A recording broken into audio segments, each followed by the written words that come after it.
Hi, are you sick and tired of paying hundreds of dollars a month for cable or dish? GNR TV is your answer.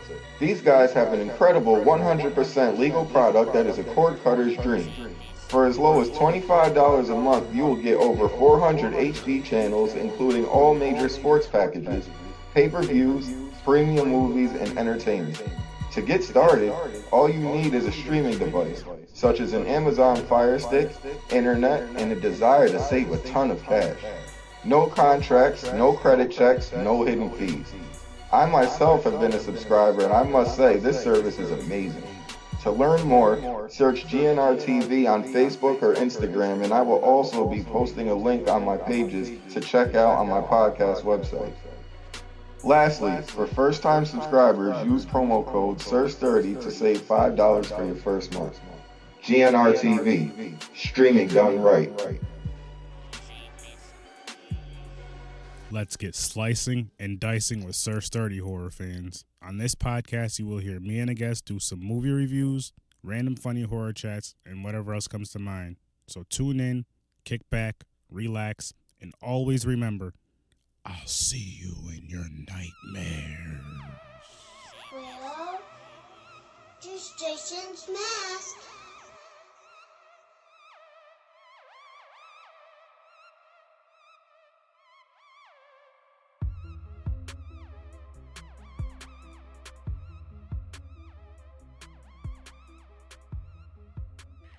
How's it going, ladies and gentlemen, horror fans?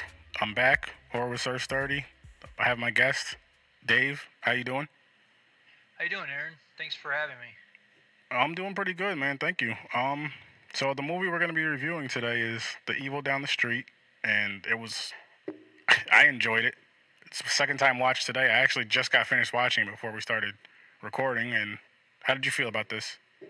I really enjoyed it. I watched it again this morning to refresh for this interview, and I liked it better the second time. I've seen some new things involved with the movie that I didn't see the first time, hmm and yeah, I really enjoyed it. I'm with you on that 100%. Honestly, like, I'm not gonna give you my rating now. That'll be later, but it definitely went up a little bit. And like from the first time watch, I'm not gonna say I didn't like it because I did like it, but the second time watch, you just seen more. I felt like I seen a little bit more. You kind of heard a little bit more, and kind of just for me, I focused a little bit more. I'm like, yeah, this was a pretty good movie, pretty good indie film. Yeah, when you watch it, you gotta take it is a smaller film, hmm so when you're watching it, you're not gonna have stuff these big budget films have. Yeah, So you got to go in and give it a shot and actually focus on the story and see how it all falls in at the end. Um, but watching it the second time around, I noticed a lot more things in the story hmm that I didn't catch the first time. yeah. I'm really with you on that. And like you were saying, watching it the second time, you do catch more, and I feel like you appreciate it a little bit more too. And Definitely. just with I've mentioned this before, and I know I'm gonna mention it plenty of times again with these indie horror films. I feel as the more they're coming out, I'm really loving that. I'm loving that they're all on Amazon Prime too. But I feel they're the backbone of horror nowadays. Like they just, Definitely. I know it's like a starting point for a lot of people, which is a great thing. But I feel with these, they're putting out a lot. I'm not gonna say they're always putting out new ideas, but they are putting out something fresh. And even if they put out a similar or the same idea that's been coming out for years, they put their own spin or their own twist on it, and you appreciate it a lot more. And with this movie in particular, we were just discussing how the Craig, the producer of this movie, Craig, he's a real nice guy, and you were telling me how he reached out to you. You want to tell that story for the listeners? Sure. Um, I ended up coming across um, the Devil Down the Street.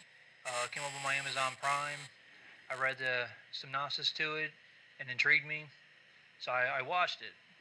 Um, the very next day, he had made a post on Facebook, say getting the word out there, indicating that hey, check out his movie. It's a movie written by him and David Esposito. I think I said that right. Hmm. Um, and it's like, check it out. So I made a comment saying that, yeah, I enjoyed the film. I really like it. I even made a joke about his character in the film because he plays the neighbor, Bill Lawford. Yeah, Yeah, Bill Lawford. And I made a joke about him and his wife because they bicker in the movie, and it's kind of funny. it is.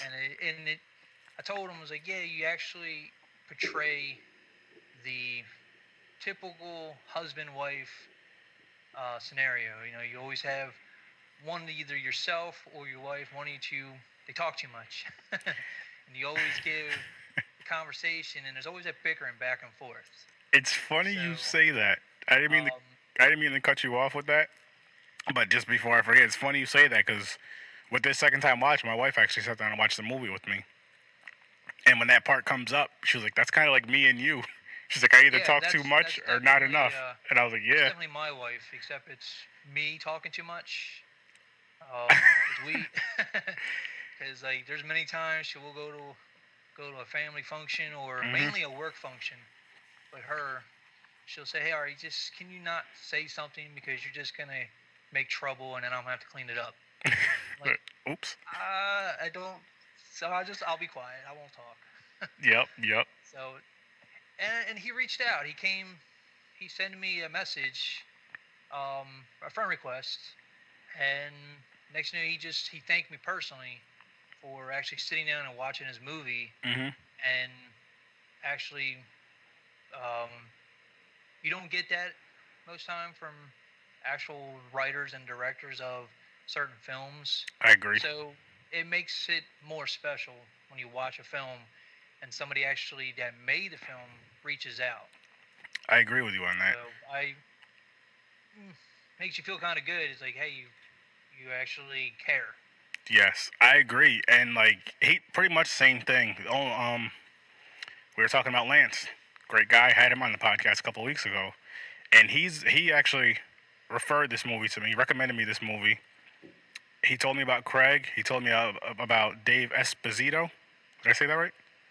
Esposito, yes, that's how yours. And then he told me about you, and he was like, "This movie." He was like, "I know someone who would really love to review this movie with you, Dave Martin." And I was like, "Cool, send him my way or whatever." I think he added you. I don't even know how me and you connected. I don't know if we started talking because of my Facebook group, which is the Horowitzers 30 group.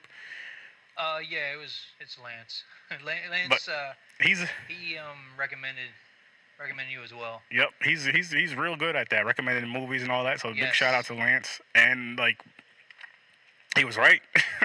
You want to review Yeah. this movie, and the movie was good. And like I like how he is passionate about horror. I love how he's passionate about the horror movies, and how he's real passionate about the indie scene. Me and him were talking about that stuff before too, like with the whole indie scene. It's like how I was just mentioned how it's like the backbone of everything with the horror genre, and I like how a lot of people really stick together in the indie scene, whether it's the movies, the podcasts, etc. Like it really takes all of us to help. It's helped each and every one of us grow. For each and every one of us to grow, it takes all of us. You can't just do it alone. You know. Right. No, I would say I met Lance about a year ago. Say now we've never met physically, like Hmm. in person, but we've been talking that long, and he's definitely big into the indie films, Yes. and it's his passion and his love that's actually persuaded me to more into the indie films. Hmm. And yeah, I gotta say, the more I watch them, the more and more I'm starting to love them because there's so much passion and heart into making them. Um, yeah, anybody who has a big budget can make a movie, Yeah. and if you notice, a lot of the horror films that come out today, they're not really. They're just thrown together, and there's really no substance behind them.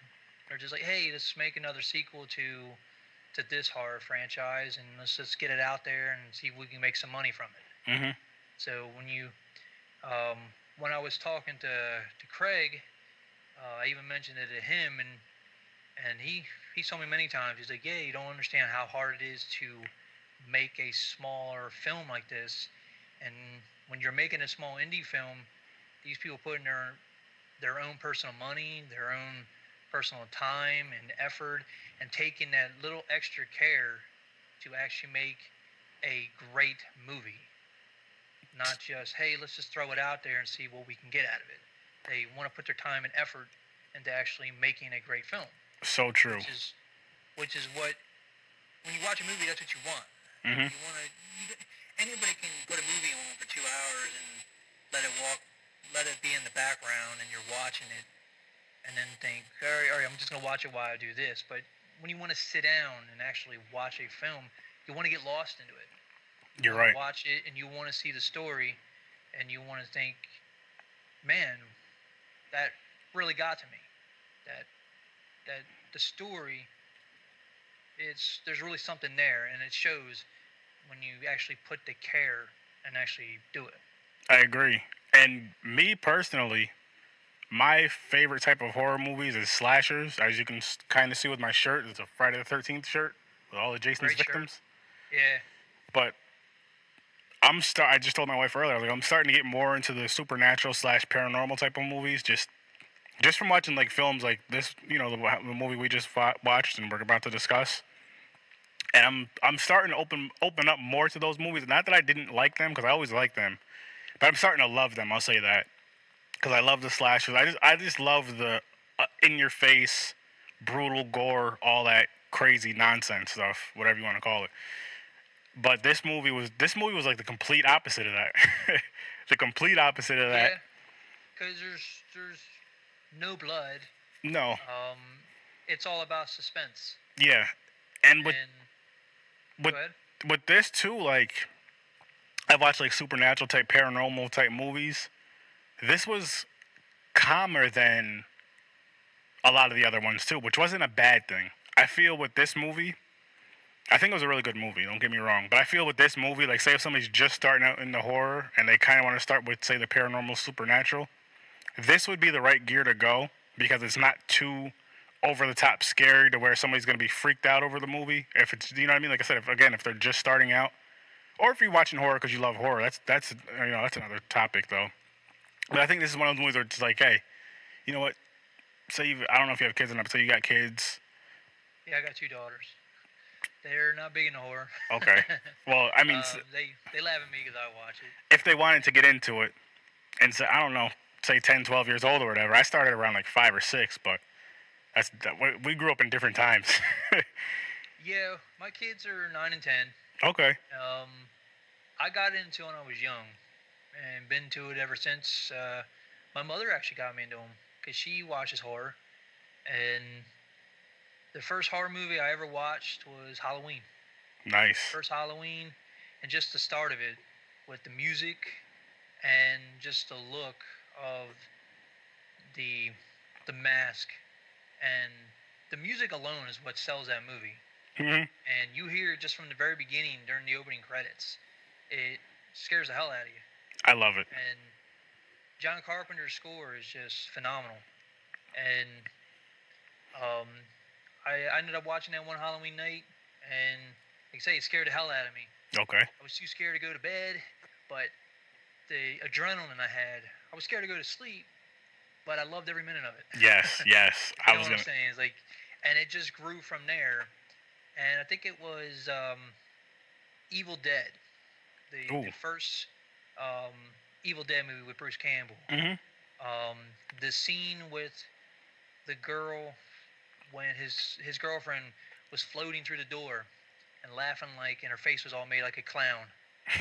Um, that was the second horror movie I ever watched. Again, it scared the hell out of me. But you loved every second. But I loved every minute of it, and it just grew from there. And like you say, I'm most common to slasher films. Mhm. Like Halloween has always been my number one. The first movie, or the first two, Okay. and then Friday the 13th has always been the second love. I've Ooh. always, and I can love every single one of them. I've had more appreciated for the ones that most people don't really like. Mhm. Um, I think Friday the 13th Part 5 is probably the weakest link. because it wasn't Jason Voorhees. Okay, But if you actually watch it, the kills are they're good. phenomenal. They're very brutal, That and they weren't cut it like they were in Part 7. unfortunately So they were. I mean, see, with part 7 is my favorite one, but the kills were still good. But if they weren't cut the way that they were cut, they would have been so much gorier and so much better. And with Especially the head crush. yes, The head crush when you actually see the actual edited version of that, and so definitely Part 7 is definitely good, and I think the makeup artist on Jason's look is brilliant. yes, and that with that movie though, I did a countdown. Earlier episode I did a countdown. It was me and my brothers, and at the time my favorite was part 3. But I was at a Scaricon this past October, and I brought my podcast there, and I was on a panel, with Tina, the doctor, and I don't remember the guy's name. The jean jacket, him. Um, the guy that played adult Tommy. No, not Tommy, not Tom. No, that was And part 6. 3. He was no. Sorry, part 7's my favorite now because I was on a panel with the doctor. Remember Tina's doctor? That was played by Terry Kaiser. There you go. Thank you, Terry Kaiser. I know Right, Weekend Terry. at Bernie's. And you met him? I met him. I met Lar Park Lincoln, and I met I think his real name is Kevin. Kevin something. He played like not even her love interest because they didn't really get together in the movie, but he was in part 7. He wore the jean jacket with the jeans. Right. If you read a lot of interviews on it, everybody says that him and Laura Park Lincoln didn't have any chemistry. They didn't. They were dating, or they trying to get together, and he didn't do anything but fall in a hole. Well, So I guess in real life they bumped heads a little bit. I can't remember the story exactly, but they're cool now. It wasn't like crazy. I guess they bumped heads or whatever, but they're cool now. They're cool years ago. But anyway, that being on that panel, and part 7 was like my second favorite anyway. So being on that panel, jumped 3 and jumped those two, switched those two around for my first and second. And like I think a big reason why part 3 was my favorite. Don't get me wrong, it's an excellent movie. I loved all the Friday the 13th movies, but just the iconic mask came into play in part 3. I was like that right there is what everybody knows Jason by. There's people who aren't even horror fans who've probably never seen a Friday the 13th movie, but they know that mask. My niece is they should all thank Shelley for bringing it. Yes. Thank you, Shelley. Like my niece, for example, she's 5 years old. She's never seen a horror movie. But she knows that's Jason's mask. And I don't know if you had a chance to listen to any of my episodes, but when you get to listen to an episode, this goes for everybody. You hear the beginning, you hear the intros and stuff, and you'll hear my intro at my last intro, and you'll hear a little girl's voice saying it's Jason's mask, and it's my niece saying that because my brother, at the time, well, actually when I was doing the countdown, he sent me a video of my niece. I had a pink Jason mask that I gave to her, and I guess my brother asked whose is this or who is this, and she's holding it, and she's like it's Jason's mask, and he sent it to me the video, and I was like, listen, can you take the video out, put the audio in, and just add that in my intro. And that's been in there ever since. So that's awesome. Wow, that's awesome. Yeah. So when she's older, I'm like, listen to this. That's you. That was you when you were little. That's awesome. Yeah. And so I guess I know what got you into horror. It's funny you just went right into it. I love how you went right into that. The movie that scared you. What kind of got you into horror? Because I always ask that. So I guess we can dive right into this movie. And I'll let you start off with it. You want to go into the movie and do it like a synopsis on it, or you just want to talk about certain scenes? Honestly, that's all up to you. Whatever you want to bring up first. If you want to do a synopsis, you can read the synopsis. That's up to you. If you want to just dive right into the movie, that's cool too. I'm cool either way. We can just say the synopsis is, The Evil Down the Street is about a family that moves into a new home. While they're packing, they come find a Ouija board in the basement cellar. The kids start playing with it. The mother catches him. She starts tinkling. She asks the board if it's possessed, and if you notice the board, it points to the word yes. Mhm. And then as the movie progresses, she becomes to be a little more on the demonic side, like come more like she's been possessed by some kind of a Yeah. demonic being, and the husband and the children are starting to be afraid. So they get the ask the help of the neighbors.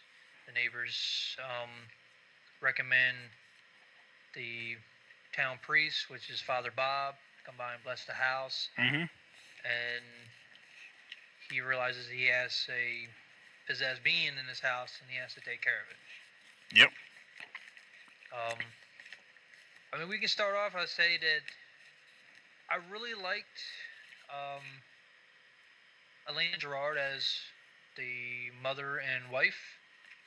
I've done a little looking up. She's not been in many films, and she has a short, and I think one other film before this. Okay. Are they horror So- horror related or? I don't think so. I think one is called The Interview. I think it's a movie, Okay. and I haven't seen it, but I really like her take on it. Mhm. She, as the movie progresses, you can really tell where it's starting to frighten the other family members, the husband and the two children. Mhm. And I really liked the oldest daughter. I thought she was really good in the film. Yeah. I think her name was Tara Malante. I think, yeah, Malante. She played the oldest daughter. She seemed to be more aware of it before anybody else, Mhm. and I really like um, David Espino as the father. I The did first not. time you see him, you don't ever see a priest doing push-ups in a hotel room, or no, he was in his office and he was doing push-ups, and then he gets Oh. angry because somebody called his phone. Father Bob. Yes. So yes. Father Bob. Hang on. But since we're on that scene, funny thing. Not only was he doing push-ups, but he has a tattoo of a cross on his back. Right, it's on the And when we're watching full-size this, tattoo. my wife is like, "Is he? What is he? A prison priest? Because he's doing push-ups with his shirt off. He has a big ass tattoo on his Right. back." And I'm just like, this. Like the first time I seen it, I'm just like, that's kind of strange. And the second time I seen it, but it didn't really like. It didn't hit me like it hit me the first time I seen it. With that, until she made that comment, I was like, "Oh, you kind of have a point right there. It's a little, Right, it's 'cause different." That's the first time you see him. Yeah. First time you see him, the husband Michael is calling him because his neighbor gave him the business card and said, "Here, he wants you to call him." Yep. And so when you're calling him, the first time you see him, he's in looks like an office, and he's got the shirt off, and he's doing push-ups, and he just stands up and he's getting mad that somebody calls him. Yeah. Hey, I mean. And when he turned around, like he said, he's got the full cross tattoo on his back, and I agree. It looks like he's doing push-ups in a prison yard or something. Yeah. And funny thing, second watch of this movie, I realized that Craig was that one of the neighbors was Bill. I didn't realize it the first time. I don't know how I didn't realize it the first time because I talked to Craig on Facebook quite a few times. I looked at it again. I was telling my wife, I was like, "Yeah, I'm gonna have the director and the producer on here in a couple of weeks," and she was like, "Oh, that's cool." And I seen Craig's face pop up, and I was like, "Oh," I was like, "Wait a minute, is that him?" Yeah, I thought about it I thought about it. It took me a couple of minutes, and then it was the second time you see him in the movie. I was like, "That's him." She was like, "What are you talking about?" I was like, that's the producer that I'm gonna have, and I'm also gonna have the director." And I did not notice that David was in this movie as well until you just mentioned that. Right, because Craig Herons is the neighbor, Bill Lawfer, Yep. and David Esposito is Father Bob. Yes. And I gotta say, I love Craig's character in the movie because in both scenes it's him and his wife, Hmm. and they're carrying on, and you gotta love the Oh yeah, banter between the two. because So, it's so realistic. I mean, right, yeah, as you know, anybody can. you're a married Right. man. You know how the banter is. Yes, everybody has it, I would say and the only difference is being married. I mean, actually, we're going on 3 years. This coming up July 1st. But you learn to shut up as a man, because we're 9 times out of 10 we're wrong, even when we're not wrong. So we're just like, you know what? Well, I'm just gonna shut up. yeah, you have to. In my case, I don't sometimes. I see. I just do. Nah, my wife's more the quiet one. I'm the guy that always likes to. I continue it. I keep it on, and she walks away. She's like, "Just stop," and she'll walk away, and I gotta stop. And like you say, I should probably take your advice and learn to shut up. Yep. Try. Yeah. Oh man. I like how this movie, like with the family kind of thing. Like I was just like noticing things in the house, like just the regular like knickknacks around the house, not family photos, but like the pictures you'd get from like I know they didn't get them from here, but I'm just using this as an example. And this is not a sponsor, people. But like the pictures you get from Walmart that you're hanging up on the walls with the little nice sayings and all that you see around the house a little bit, and just I like little things like that in movies really stand out to me more so than they used to. Just because I'm like, I think it's more because now I'm grown. You know, I'm living. I mean, you know, I live with my wife and all that. We live together, and you have a house, so it's like you don't just see an empty house. Or when you're watching a horror movie, you don't really. But as a kid, when I'm watching a horror movie, I don't really pay attention to the scene. Like if it's Jason, yeah, you know it's in a camp, you know it's in a cabin, but that's really all you pay attention to. You don't really pay attention to everything else around the scene. But as I got older, I'm like, oh wow, there's pictures on there's pictures on that wall. Oh, Pictures on the wall. there's a The plant. biggest thing I noticed, um, the house is very white. Yeah, it is. It's Like real the bright. the floors are white, the walls are white, and even the counters in the kitchen, everything is white. Hmm. So the only color you're seeing in the film are those pictures Yes. in the backgrounds. The only other scene that isn't is when you go into the cellar. Now the very first shot is when they go into the cellar. Yes. So when you go into the cellar, everything is very dark. And gray. It's got a gray or a brown Yeah. look to it, and so everything in the cellar area is very dark. So I guess the way they're portraying it is like the house. Um, Now the first time I saw it, I thought it was when they found the Ouija board Hmm. is when everything started to happen, Hmm. and that's why they had to call Father Bob to come in and take care of that. But when I watched it the second time, I kind of missed the conversation with the previous owner. Had the same issue, except she went To further and further, more yeah. insane with doing it with this. They portrayed it as demons. Hmm.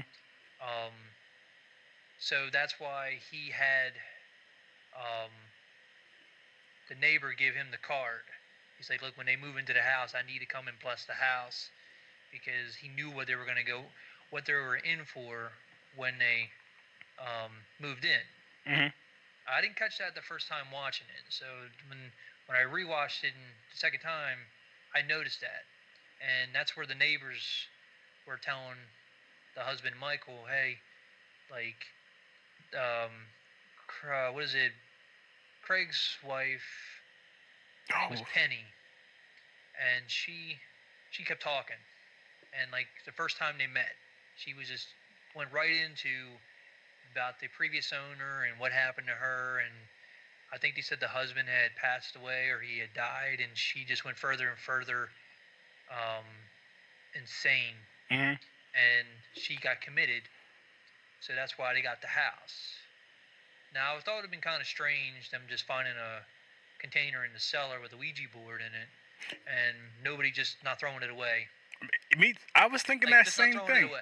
Like just that box in general. I was thinking the same thing. I'm like, okay, because the realtors were there. Right. But don't they go through? I mean, they go through the house if they're selling it. Don't you kind of go through one last time and just get rid of stuff that shouldn't? You know, just whatever's in there. He's like, you know what? Let me just get rid of this, and they just Maybe they didn't go in that room. Maybe they didn't notice the box. I don't know. But that's something that I feel. But I mean, at the same time, it was possessed. It was evil, so it had to be there for whatever reason. Maybe there's a reason why they didn't go there, or maybe they knew about it and just wanted to get rid of the house. That could be another thing. Maybe it's because I mean you're watching through the whole movie, and certain scenes throughout the film, I think to myself, because there is a scene in the movie where the family goes on a day trip, Mhm. and the oldest daughter stays behind, and because she was talking to her friend, and her older friend Yeah. was saying, "Look, I gotta find the board. I gotta find the Ouija board. I gotta because um, at least Snow was still in the house." Mhm. And well, she finds it. I don't know why she didn't take it because she found it and then buries it away, and then goes back and acts like she wasn't doing anything. And also in that very scene, um, they were in the car, and um,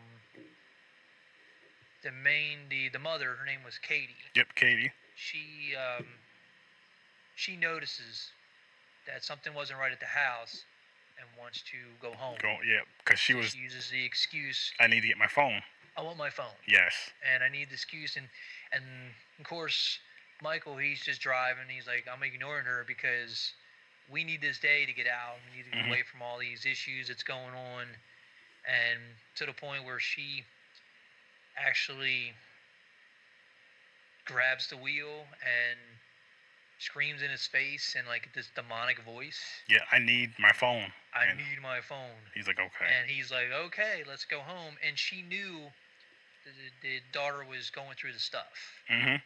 So I'm assuming that the board is with the Ouija board is connected to the house. Yes. So the realtors probably didn't even go down in the cellar. Maybe they put it in the cellar to get it out of the way. And Good. then so when they sell the house, nobody's going to go into the cellar. Into that room in the cellar too. Right, the room in the cellar, because it's in the far corner room of the cellar in the dark. So You know what's funny too? Definitely, I know I can't remember the first time watch, but the second time watch, maybe even both times with knowing me, but definitely the second time watch because I said it out loud to my wife. Maybe that's why I'm remembering it more. Is as soon as I went to the cellar and they showed the cellar, I was just like, oh my gosh, that would be such a great room to just set up, clean up, and podcast in. Just because it's. yes, it would. And I didn't mean because the whole evilness down there. I just meant just because I'm thinking like it's down in the basement. Because like where I record now, it's up in my attic. Right now, it's hot. Like it's down in the basement, so it's always gonna be the coolest room. It's always gonna be cooler.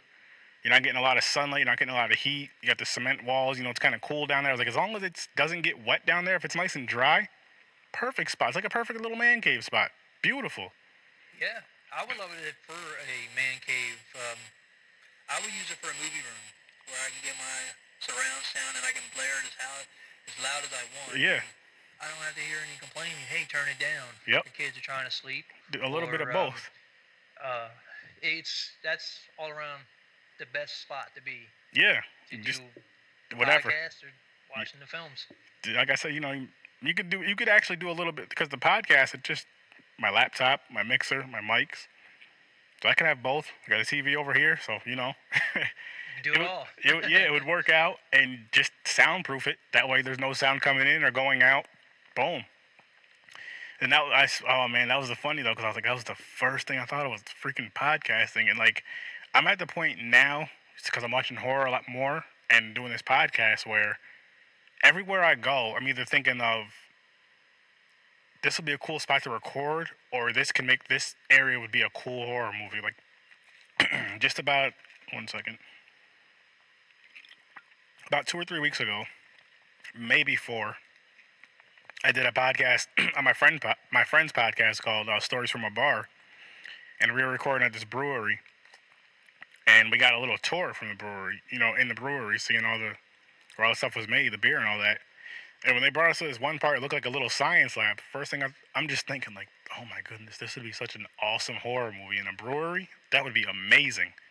Like it just snaps right to that. I'm like, my friend, and what made me think of this before we get back to the movie, because my friend was like, Do you always think of horror movies like everywhere you go? I thought about it for a second. I was like, honestly, yeah. I was like, I do it without even realizing that I'm doing it. It's just like a normal thing now.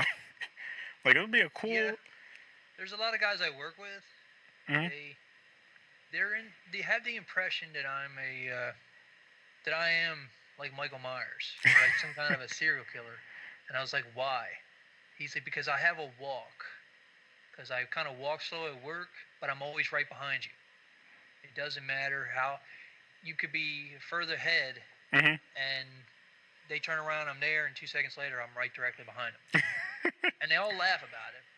And I just sit back and it's like, I don't know where you get that from, but they all know I watch horror, so. Yeah. And I'm always talking horror movies or movies in general. Mhm. Same So, with me. yeah, I think it's a trait we all have. It is. Um, It, we start talking and yeah. I don't know. We just like, hey, you ever talk about anything else? And like, no. Why would you? What else is there to talk about? There's nothing. It's all this. And like, there's times where I've scared people, not even purposely. Like, I'll just be like, what are you doing here? Like I came like if I'm at work, I'll go over to ask somebody a question. And those people like, oh, you scared me. I'm like, I really wasn't trying to. I was coming over here to ask you a question about something. I wasn't trying to scare you. I don't always try to I do have that. actually done that. You talk with my mother, you get a lot of stories. What Hmm. I did when I was younger. Because when I was younger, do you remember the McFarlane Toys had a movie Maniac series? I do. I don't remember from when I was a kid, but I know now because I collect that kind of stuff now. So I have a few McFarlane things Uh, here and there. yeah, I had the entire series Oh, of that's the movie awesome. Maniacs. I Nice. ended up selling them to a collector because I had all the um, all the originals, Hmm. and because he had, I think there was 5 series. There was and the first series was all your classics like Texas Chainsaw Massacre, Halloween, Friday 13th, Nightmare on Elm Street. Hmm. The second series was Pumpkinhead, The Thing Ooh. from John Carpenter's The Thing. They had Child's Play. Um, they even had, as the series progressed, they went into different things. They had Hmm. King Kong. They had the Terminator. Um, I think Series 2 came with a Child's Play 2 figure. And there was a time when, I mean, I was a young kid. It's in my early teens. My mother doesn't like ventriloquist dolls. She has a she's terrified of them. So there was a time where like I took I had the Chucky figure and I put it into the hallway into my living room. So when my mother came home from work, she would turn on the light. So when the light does, the way I positioned it, it would cast a shadow on the wall. Oh, So nice. this little Chucky doll, when she turned the light on, the first thing she would see is the shadow of this doll, and it came with a little knife, so you can move the hand up and you can have the knife. So when it casts the shadow, that's the shadow she saw on the wall. So she came home from work one night and turned the light. It scared the hell out of her. The whole time I'm in my room just laughing because I had everything shut down. She didn't even know I was home, and I just the whole time I'm like laughing, and yeah, she didn't like me after that because she doesn't like ventriloquist. I watched her. She walked over to it and like kicked it into the other room. Mm, And I don't know. I do that type of stuff. It was that's pretty awesome. cool. That's awesome. I'm not even gonna. I love that. That's. Yeah, it was awesome. Cause I like, of course, she'll tell people stories to that. She's been telling my kids that, and my kids are yelling at me about it. I'm like, hey, it's what I do. I do it to my wife all the time. I find some ways to scare her, and she doesn't like horror, Oh. and so my wife don't like horror at all. And so no, that's why um, I actually met a lot of the guys in the Call Classic Horror group Mhm. because I've always been into horror, and so I met a lot of guys through there. So they entertain my horror, and Yep. she can sleep at night. There you go. See, my So wife and she loves horror, which is a great thing. But like everybody I grew up, a lot of people I grew up with, I'll say, my older brother, my cousins, and then my younger brother, my younger cousins. my other brother that is in Colorado now. Like we all grew up liking horror. As a matter of fact, what got me into horror was my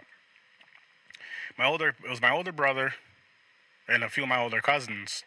Like when we would all be at one house, either my mother's house or my aunt's house or whoever's, we would watch horror movies. They would, but they would. I was younger than them. Like I'm about, I'm trying to think.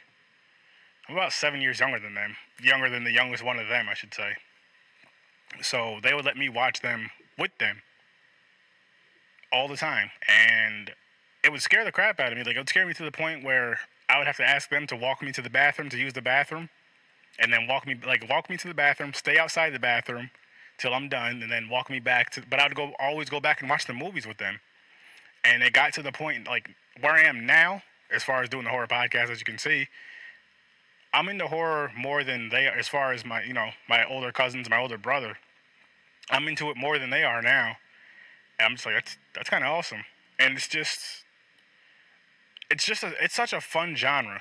I like all types of movies. Don't get me wrong, but horror is just that thing. There's just something about horror that always grabs your attention. Like no matter what it is, it can be a great movie, it can be a terrible movie. I can say, hey, I seen a movie about a killer turkey. Where? How can I see that? Here it is. Thanksgiving. Thanksgiving. That's one movie I always bring up because I really do love that movie. I enjoyed it so much. Hilarious too. But There was a movie, when you bring up like small movies like that, mhm. there was a movie that I rented it from Blockbuster, and my older brother he could not believe I was watching this movie. And you ever seen Monster? Mm-mm. I'd watch it though. Yeah, it's even like I said, my mother and I always sat and watched it, and it's about a mass murder being transported to a prison, Mhm. and they're driving. Of course, it's a real snowy night. Snow's coming down, and they slip on the wheels on the road, and they crash into a uh, um, septic truck. Oh. So, and they crash into the septic truck, and then both vehicles they fall down a cliff, and they ended up going into a radioactive type of plant. And of course, he's a mass murderer, so he becomes a walking, murdering pile of shit. So he basically he's going around this town being a big uh, monster. That's why it's called Monster.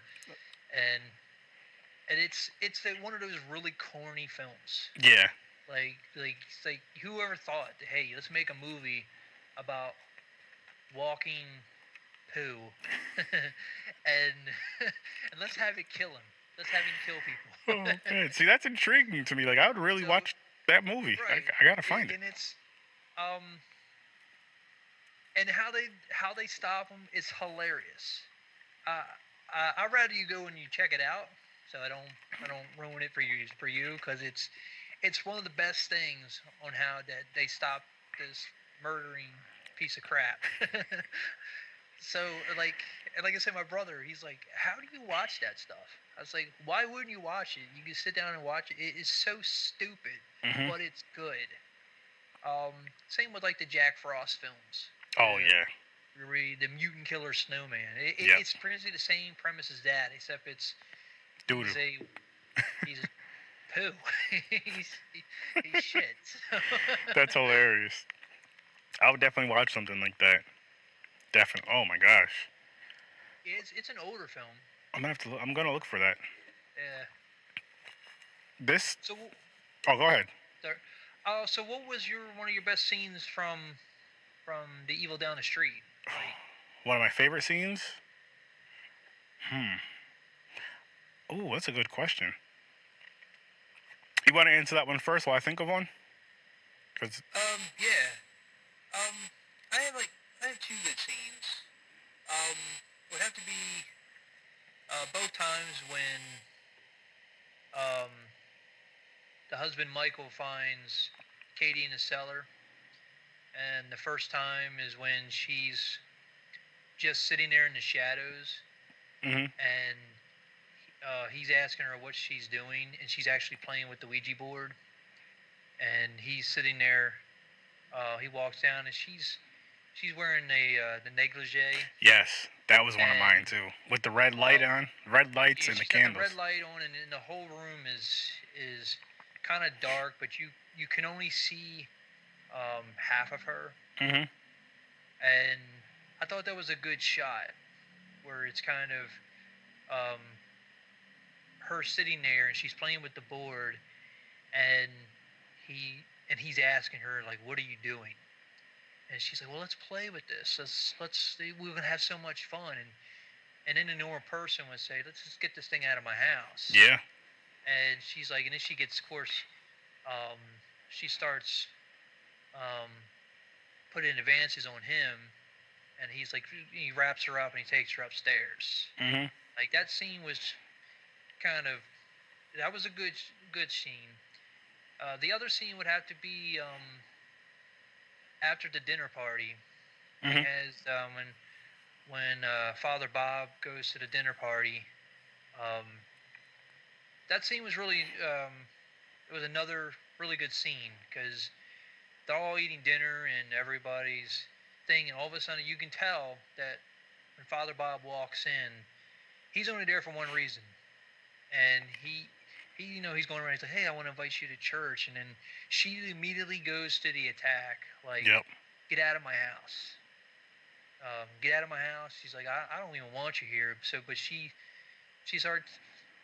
I don't know why, but I had like a the second time watching it, like, you ever seen when a cat doesn't like something and it hisses? I thought it would have been very cool if she kind of did that when he walked into the kitchen, like just because he already knows that she's in a state of With the deep despair, Yeah. possessedness, and so he's already in there for one reason, and because he sits down and he's trying to be very polite, and but he's only facing all his actions on her, Mhm. and she sees it. Now, I don't. Did you get an impression that this demon knew who he was? Yeah, I think so. Like I know she knew he was a priest, but I think so because I remember early or no, it was around this scene. Remember when they went upstairs and she's talking about how I remember when you were a 12-year-old boy peeing on yourself all the time, Right. and he's like, I'm not that same 12-year-old boy, and like. Yeah, I do feel that way because he knew well because he knew about the house, he knew about the previous family because he gave them the card, so he knew about he had to have known about that demon, Right. or maybe he knew about a demon in general, maybe not that exact demon, but he knew about a demon at least, probably that demon, and it just yeah, I do feel like he knew about it, and I'm gonna tell you my favorite scenes before I forget was the scene in the basement, and then I like the scene where the remember what's the young hang on I have it right in front of me. The younger daughter's name, Maddie. When Maddie comes downstairs from her room because she hears something downstairs, and her mother's like in the corner taking like a robe off, whispering in the corner. Yeah, she was laughing. She had on Or that's what it was. the white thing. I couldn't. That scene happened so fast. I wasn't exactly sure what she was doing. Mhm. Because she's in the room. And yeah, Maddie comes down the stairs, and he, she looks over and she's hearing The laughing. the laughing, Yeah. and he looks over and you see her. Now she, um, I didn't really. It happened so fast, but that is a really good scene. And then With just that whole from that scene to when she goes upstairs and her mother comes in her room. And when she comes in her room, she's like leaning over her. You hear her breathing, but you hear the demon. You hear the demon breathing. yes, And was she? Go ahead. and then like the father comes in the room and the mother just kind of backs off and like before the father gets to the room she's like she hears him coming before we even know he's coming, let's say, and she kind of like backs off into the corner of the room and the father's kind of comforting his daughter and then she what's going on, you have another nightmare, and then she's like yeah, and the father pops out of nowhere from the same corner. Yeah, what do you have, one of your other stupid nightmares again or Yeah. something? I'm like damn. She's But like it was just a very, good just scene. yelling. She's like, "You have another stupid nightmare again." Um, because she also did that. Well, I think it was the night before. where the husband Michael heard the noise, Mhm. and he's going downstairs, and remember she was asleep, and he hears the noise, and obviously she comes out of nowhere. She's like, "Where are you going?" Yeah. She's like, "Well, I heard a noise down." He goes, "Never mind that. Come to bed." Yep. And he just, I never understood why he listened, because I mean, if you hear a noise in your house, I want to find out what it is. But this is a horror movie, so maybe Mhm. you don't check out the noise. Yeah. So, but He, um, I like, you know what I like too about that is like a lot of times when stuff like that happened, when she wasn't, I guess you can say when the demon wasn't really taking over her at the moment, she didn't remember any of that stuff. Like she was like, "What are you talking?" Like the potatoes were a great example. She had the girls peel the potatoes. She was like, "I have to go upstairs and lay down for a while." She's like, "Peel all the potatoes." She comes back down. She's like, "What's with all the potatoes? What's with all the right, potatoes?" what was with all the potatoes? And she was like, the girl's like, "Mom, you told us to do this." She's like, "No, I told you to peel some of the potatoes." And when I learned, like when I watched it the first time, I don't remember what she said to them the first time. I'm like, no, she did say finish peeling these potatoes, and she had all those damn potatoes out. I'm just like this. I don't know what it is with the potatoes though. I mean, I like potatoes about as much as the next guy does. You can do so much with them, but I don't. You don't need that. You needed, what was it? Two Four girls, potatoes. 4 potatoes, maybe five in case the father wanted one more, maybe. Unless you're making mashed potatoes, then you need the whole thing of Yeah, potatoes. But you don't maybe. need a I was like, what, whole two bags? It was like two, two bags of yeah, two potatoes. bags, two big bowls of potatoes. You don't need that. You weren't making potato salad. You weren't making mashed potatoes. You didn't have No. company that night. You weren't making French fries or potato chips. So no. But But hey, I was gonna ask you about the potatoes because I didn't understand. I don't Um, know. I think it was about just. I honestly think it was just one of those things, just with the demon kind of saying one thing or doing one thing, and then the mother kind of just saying like, just to show when she's kind of possessed and under it, and then not as possessed, or maybe the demon's not as much as much in control as it was previously. Maybe I really don't know, but because you got like once she was possessed, you got that throughout the whole movie, bits and pieces. Like throughout the whole movie, she was getting possessed more and more and more towards the end. And after the demon leaves her, which I know I'm jumping around in the movie. I always do this, but I just want to say this part because my wife, my wife mentioned this part too. She was like, the demon, because I guess the demon's supposed to say their name for you to be able to get it out of the body and all that stuff, or get it out the house. And she was like, I didn't hear the demon say, I didn't hear him say his name. I was like, I don't know if he did or not. I was like, I don't think he did. So, but anyways, the demon comes out of her. You don't see it come out of her, but the demon comes out of her, the mother, Katie, and the family gets up and they finally leave. They finally all leave for the day because remember, they left the house 2 times earlier in the movie. The first time was Michael, um, Maddie, and Christine, and then the second time was Michael, Maddie, and Katie. So they never left as a whole. And the last time they left as a whole, this was the end of the movie. You see the curtain. Remember the curtain? the curtain is because you see a I don't know if you see a head or you see kind of a shadowy figure in the window, Yeah. Well, and then you see the curtain move. first you actually see, because remember when they're leaving, you see from the upstairs window, from where the curtain's over, you see like the camera shot panning down on top of the car as they're pulling out, and then you see, as the car's driving out of the driveway, you see the curtain like this, and then you see the curtain just drop. And my wife was like, "Wait, that's it?" She's like, "This is how they're gonna end the movie?" She's like, "So," she was like, "They're going to Because well, church." She's like, "They're going to it's church right now, but the demon's still in the house. So when they go back home, the demon's still gonna be in there." But I'm like, maybe that's opening it up for a sequel, hopefully, you know. maybe because that's why if you say when you watch the film, Mhm. Katie only leaves the house that one time to go into that um, the day out, You're the right. where Michael wanted to have a family day out, and you're right, Kristen stays behind because she was trying to find the Ouija board, Mhm. and so, but even before them, she says, "I have things to do, Yeah. and I can't go," and he gets angry and he yells at her, says, get in the car," and she gets made to get in the car. Um, That's why I think the Ouija board is possessed the house, Mhm. because every time you talk with her, she never leaves the house. And when she's is talking, she says, "I have things to do around this house. This Mhm. house needs me." And same with that scene, when she leaves the house, she doesn't want to go, and they barely get down the street, and she's already Wanting to go. Yep. wanting to go home to go back into the house. So true. Very, Um, very true. that's why the ending, you're seeing the whole family leaving, and it makes it a point to say, "Hey, we're going to church," Mhm. because of that dinner scene when Father Bob is saying, "I would like to invite you to church."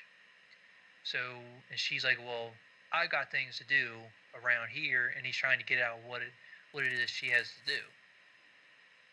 Yeah. So when you see that ending, you see the whole family leaving to go to church, and then you see that window drop. You know that demonic possession belongs around the house, Yeah. Oh and yeah. so it's no longer in um, the mother Katie. It's now in the house. So maybe, like you say, it could lead up to a sequel. It really could, Maybe, and I feel that way. Like it could lead up to a sequel, and then I feel like the way it happened, because again, my wife was like, it seemed too easy the way the demon got exorcised out of her, and I agree with yeah, her. And then like then they get up, they go to church the next day, and the demons in the house, but it's like it can open up to a sequel, and I feel like the family feels it's gonna be fine when they go back home, but it's obviously not. It's obviously not gonna be fine. It's either gonna possess one of them or possess somebody else, or maybe they'll have a baby and it possesses the baby or one of the daughters. Just it'll be a cool sequel. I feel so. Craig and Dave, when you listen to this, use that idea. Possess one of the other family members, or if they have another child, or just something. Or are they gonna? Because it's not like they were moving. It would have been different, like I say, if they were packing up to move. If they ended it like that, say if they were packing up to move, and then you see another family moving in the house, and you see the demon with the curtain thing. That would have been another cool thing. yeah, that could have been.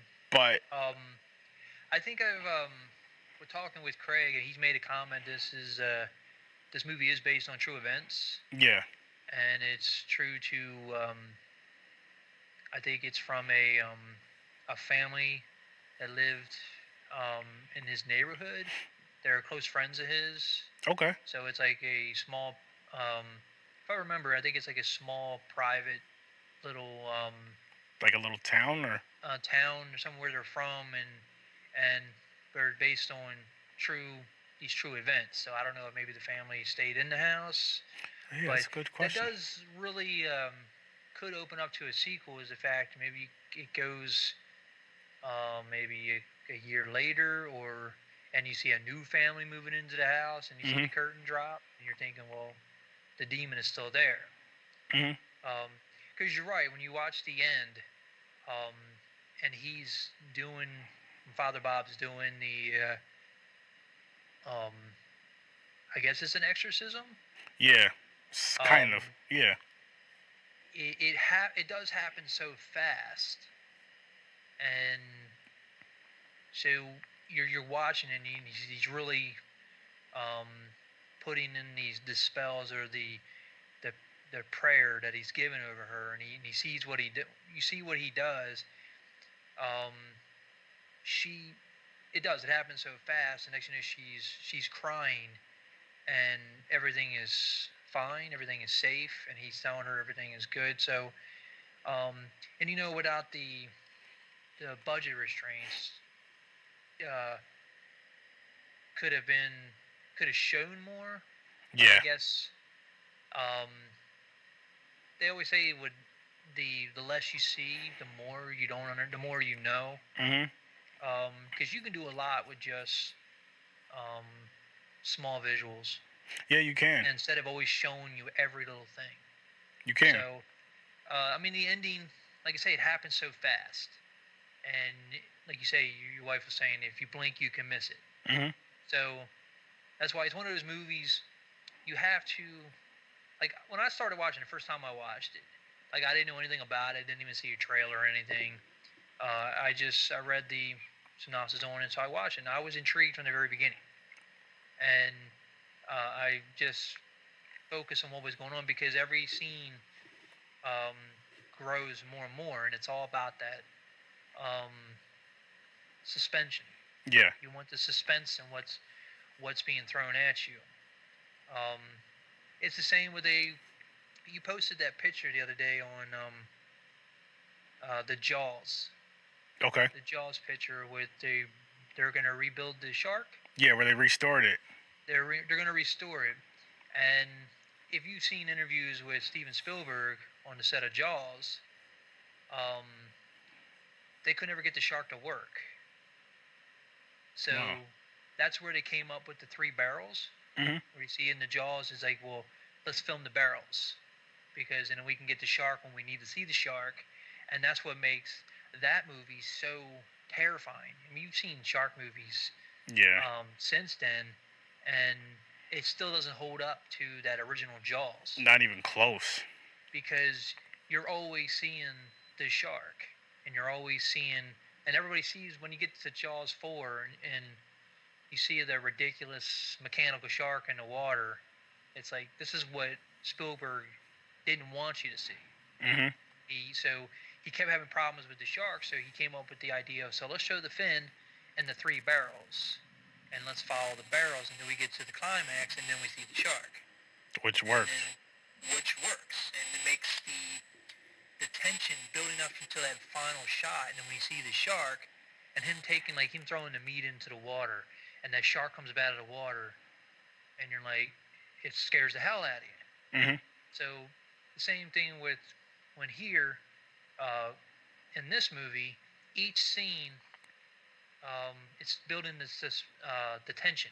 It's building it. Like from the very beginning, they move in the house, and the older daughter Kristen comes home from work, and she's in the kitchen and she's on her phone, and everybody is supposedly asleep, and she turns around and she hears some kind of a noise, and she turns around and bam, her mother's there, and she's like, "What are you doing? Yep. Why? Like, you need to go to bed." Like, because she is now interfering to whatever the mother is doing. Because she knows everything happens at night. She sleeps during the day, She does. You're right. and so every scene, even the kids are sitting on the couch, and you gotta love the the two daughters, Christian and Maddie. Their portrayal is like classic Sisters. teenage daughters. Because my kids are going through it now, where they're best friends, but like, could you do this, please? I'm doing what I want to do. Could you go get them? And it's usually the older So- one trying to boss the younger one around. Yeah, Yep. bossing the younger one around, and the younger one always antagonizing the older one. Mhm. And so she goes up and she sees the mother asleep, and she's like, "Well, it's the middle of the day. Why is she sleeping?" Because she's always up at night doing things. Yep. Same as when you see in the scene where her laughing in the corner for the youngest daughter, Which was at sleeps, night. And which in is at night. every cellar scene too, where the mother was, where Katie was down there. Besides the first scene, the very first scene where she called her daughters downstairs, I believe it was at night, and it's you raised a good point with that. Now I got a good question for you before we wrap up. And I always like to try to do little fun ratings, 1 out of 10. And seeing as how potatoes are a a big thing in this movie, 1 out of 10 potatoes. How many potatoes would you give this movie? I'll give it a 7. Okay. 7 out of 10 potatoes. See, all right. I'm gonna tell you my very first rating when I seen this movie, and this isn't. I don't look at it as a bad rating or disrespectful. Was like a 5.5. But now it jumped up for me. I'll say 6.5.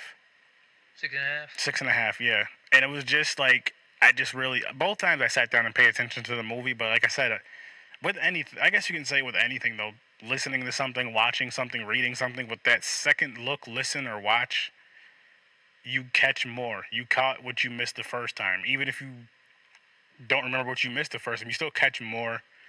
And I feel like if you watch it again, you'll catch a little bit more too. And I just feel like overall it was a solid movie, and it was an indie film, and I really had fun with this movie. I really try my best whenever I can afford to back these type of movies, the indie films. You know, they have like the Indiegogo type deals.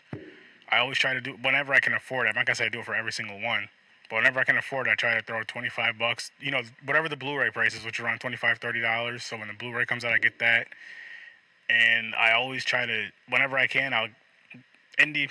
Well, anybody's welcome on this podcast to talk horror with me, but I always, say, indie filmmakers, indie actors and actresses, directors, everything. Just, shoot me an email and we can come break down a movie, talk about your movie, and do an interview. Well, I usually actually, I should say, I like to interview them. I like to break down the movie, like, say, with somebody like you or whoever to review the movie with, another fan of the movie.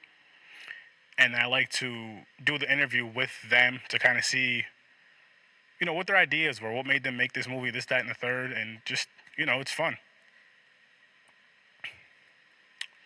I definitely had a good time watching it. Like you Oh, say, yeah. my rating has jumped since the first time I seen it. For the same reason you just said, is because you catch more. Mm-hmm. And um, I'm the same with you. I like when I base my rating on a movie on, like, if it keeps me intrigued, Yes. if it keeps me engaged in what's going on, um, and it's not out to a lot of the bigger picture films today they're always trying to sell, um, like studios. I think studios get involved too much, Mm-hmm. and it ruins the story that it originally gets put on screen. And same as you can say, like saying Friday 7, Mm-hmm.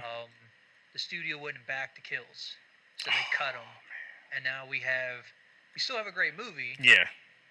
but it could be even better with What they originally what had. they've already originally had planned and what they filmed.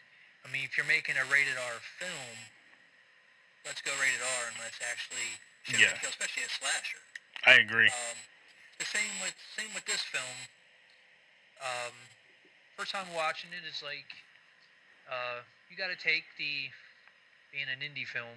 Mhm. It is low budgeted, so you're not gonna see like the amount of CGI that these bigger films have today. Which Um, I'm actually glad about that though. Like, I don't mind CGI to an extent. I love practical effects when movies can, like, for mainly for like slashers and stuff. But any genre that can do, or any horror genre that can do practical effects, I love practical effects. I think there's nothing better. I do understand now. I do get you have to do CGI for some things, but I have like a love-hate relationship with CGI. It's like sometimes it's just overdone and it doesn't really look good. It looks cheap and quick.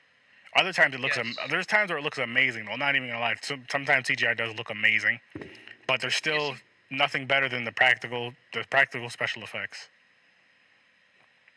because that's I agree with you. Because CGI is a good thing, and it could be a really bad thing. Because Mhm. sometimes there's a few movies that I've watched that you see in an IMAX theater with the CGI, and it looks awesome. And then Mhm. when you bring them home and you buy the Blu-ray and you And put it it's on your TV, it looks like complete garbage. yeah, And I can name three movies right off the bat that when you buy them and you bring them home, it's not it the totally same. ruins it. It looks like complete garbage. Um, with this movie here, I know it was on a low budget. Mhm. Um, I think it was only like 40 grand that they made the movie with. Mhm. Um, but it looks really good. Agree. Like the cinematography in it and the visuals that you see in it looks really good. Um, I know I've read some reviews where the acting isn't all that great. Um, but again, these are people that are going in and making their first film, and they're putting their heart and soul in them, and you're watching the story. The story is very intriguing. The first time I put it on, like I was glued to it because I wanted to know what was going to happen. And each character, when you first meet them, there there's a uniqueness to them. And with meeting, like you're meeting the sisters when they first come in, when they're moving in, and the way they're showing the cameras go, they're showing you, hey, they're coming in, and they're introducing each person one by one, so you know who they are, even Which, down to the movers. yeah, which was kind of That cool. do everything. They move the boxes, and then they also come and do pest control. Yep, and they give you It's the pretty free funny. inspection.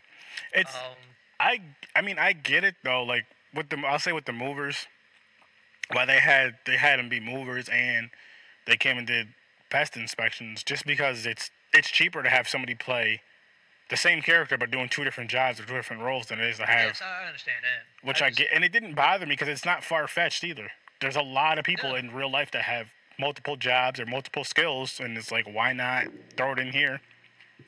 But I no, mean, it didn't bother me one bit. oh no, not at all. Like I said, overall, I really had fun with this movie, and um, it's one of those movies I would probably I think I'd watch it again at least one, maybe two more times, maybe even more than that, like later on down the road. But I'll definitely watch it again. I definitely recommend the movie. I feel I would say with this movie, definitely sit down and pay attention to the movie. Don't be playing on your phone and all that stuff, especially for a first time watch. And Yeah, you'll just definitely miss stuff. you will, and like just know that the movie's not like it's not a slasher by any means, which I've already said. It's a possession movie, but it's like excuse me, it's like a slow burn, but not in a bad way. And it's like a calmer possession type of movie, you know, like a calmer demon possession type of movie. And you're not gonna see a lot of craziness in this movie. You're gonna see the mother having a bunch of different moods. You know what it is? You're gonna see the mother pretty much have a lot of different mood swings, kind of like that time of the month, but Yes. more extreme. I like how you said that. But it's really it's more extreme than that because it's only at night for the most part, and it's like she forgets and just well, besides the time where they're out in the day in the car, she you know you know what happened there. But I liked it. I liked it a lot, and I want to see more of their work. I want to see more of the work of the producer, Craig, the director David, and I want to see more from the actors and actresses in this movie, the main cast, because I think it'd be fun to see them together. It'd be fun to see them do a sequel, obviously, together. But I would love to see them do a slasher film. I would love that. Same cast, if they want to bring in the same cast, but definitely the same producer and director, and just see what they can do with that. And yeah, like I said, it was a real fun movie, and I cannot wait to interview Craig and David, and eventually I'd interview I got to get back to her name again. I'm so terrible with names, and I apologize for that. Was it Elena? Elena Gerard. Yes, Elena Gerard. And if anybody from this movie, anybody else from this movie, would like to be on my podcast, hey, I would love that opportunity for you guys to be on, do a little interview with me. Shoot me an email, horrorwithsir.sturdy. Again, that's horrorwithsir.sturdy@gmail.com. And you got anything else you want to say, Dave, before we wrap this one up? Yeah. If since you said you were looking for future projects from Yes. Craig and David, they do have a movie. I think it's in post production right now called The Crumbs. Okay. And it is starring Elena Gerard as well. Ooh, nice. So I know the three of them. That's their next project. He Um, did see. He didn't tell me the title. I didn't ask him for the title though, but he did say that he does have something else coming out, and it's supposed to be, I believe, the beginning of next year, or sometime next I year, think early so. next year. I think it's still in production, but it's definitely called The Crumbs. Nice, the Um, crumbs. for what he has talked about it, and I've been on. I actually looked it up on IMDb, Mhm. and I was reading what it's about. It doesn't really give you much what the movie's about, Okay. but it does have. Um, it definitely has Craig and David. They wrote it, and I think David's directing it again. Okay. Um, That's good. but I would keep an eye on that. Oh, I'm definitely gonna do that. Thank you for that. And I will say, Craig and David, let me know. I will be interviewing you guys, so I will ask about it. But let me know. I mean, Yeah. hey, we could do something. And now I want to thank you for coming on. I had a great Oh, well, freaking thank you time. for having me. Yeah. This has been real fun. Um, I'd like to do a couple shout outs if you don't mind. Oh, that's perfectly. Go right ahead. Um, That's perfectly fine. I just wanted to give a shout out to my wife and kids. They're at home, Hmm. cheering me on There with you go. this, but I just want to give a shout out to them. I love them. Um, I want to give a shout out to Lance Wagner. He recommended me to come on the show, and I appreciate you having me. Uh, and he's now a new co-host for uh, Sacrificial Terror podcast. Yep. So definitely check that out. Um, I'm gonna give a shout out to my friend Lance Dale, Thad Timothy, and Damon Williams. They're really good friends of mine. Um, I also want to recommend a movie that's gonna be in the works. Hmm. Um, I'm a member of the Cult Classic Horror. So the two hosts of them, the Blood Brothers, Okay. Scotty and Danny Bonin, um, they have a movie in the works. Um, they they're going to do a Kickstarter this week Okay. for She Walks the Woods. You said you really like paranormal I'm, type of films. my wife loves it. Really loves it. I'm starting to love it. Yes, this movie is called She Walks the Woods. You Okay. can check out their Facebook page, shewalksthewoods.com. Um, they have a trailer, Oh. and if you add your email, you can see the first scene of their movie. It is a found footage film. Um, Ooh. it's dealing with paranormal and um, but it is a found footage film. But they are doing a Kickstarter on Tuesday. If anybody wants to um, invest a little bit of money into get their movie Hmm. for marketing, they want to Yep. start some marketing, and they give us. I wanted to give a shout out to them, and um, this movie looks amazing. Like I haven't been one for found footage films. Hmm. I think Paranormal Activity has kind of burned me out on them. Hmm. But this movie looks amazing, and definitely you should go and check it out.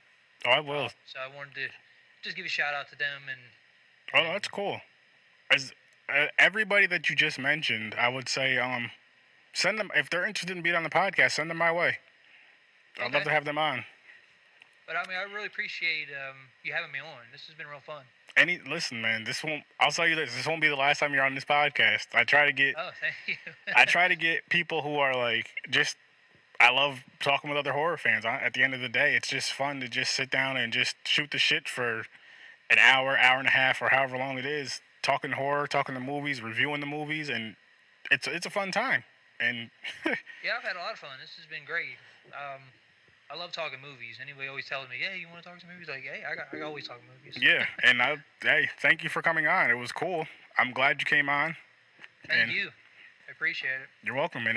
I had a great time. I always, like I said, this is like a passion. I love this stuff. Yeah. And- That's all I do. I go to work and I have a friend at work. He's like, I listen to all bunch of different podcasts. Mhm. He's like, and he's never met anybody that listens to podcasts. Really. And I was like, well, I don't know. I've gotten into more and more over the last year, and finding more and more different podcasts to listen to. And I listen to them at work because I do a lot of different things at work. I'm alone doing what I need to do, so I just have the speaker playing in the background, and Oh, nice. I listen to it, and it's a good time. And Nice. I've had a lot of fun being on your show, and I really Appreciate appreciate you having me on. Well, I will say this then. Just make sure you add this podcast to your lineup of podcasts to listen to. Oh yeah, definitely. And another podcast I do highly recommend, another horror podcast. It's called Three Guys That Horror. Three Guys at Horror. Three Guys That Horror, yep. And it's Okay. another awesome, one of my favorite horror podcasts out there. I have quite a few favorite horror podcasts, but they're definitely one of them. My own is my favorite horror podcast, of course. Of But course. after that, they're definitely up there with a bunch of other ones, and so definitely check those guys out. They're great. And then if you're into like video games, technology, and science, that kind of stuff, getting your nerd on, I do it. My good friend Anthony has a podcast called Video Game Crosstalk, and it's on Spotify and all that. What do you use to listen to your podcasts?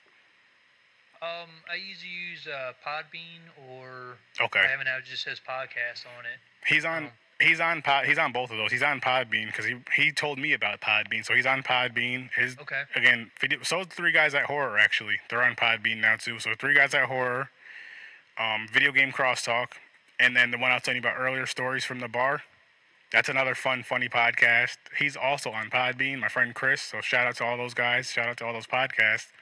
Definitely check those three podcasts out, and you're gonna get some laughs out of all of them. Every single one of them, you're gonna get some laughs. Oh yeah, you always find some joy in some. And it's just, yeah, you're definitely gonna get some laughs with this one because I get laughs out of this one. I'm not just saying that because it's my own. Yeah. So I guess is there anything else you want to shout out or plug or anything, or you good? No, I'm good. I think I did watch, listen to your one. And you were telling me the story about meeting Terry Kaiser. Yeah. He How was he? hilarious.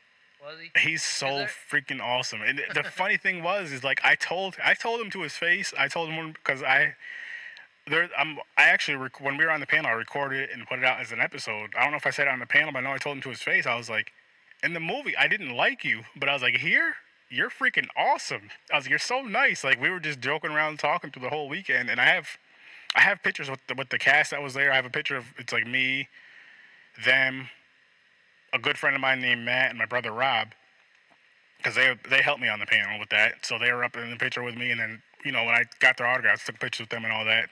But yeah, it was great freaking time. Yeah, because you mentioned him, and I have to say, did you walk up to him and say, "It's just Bernie"?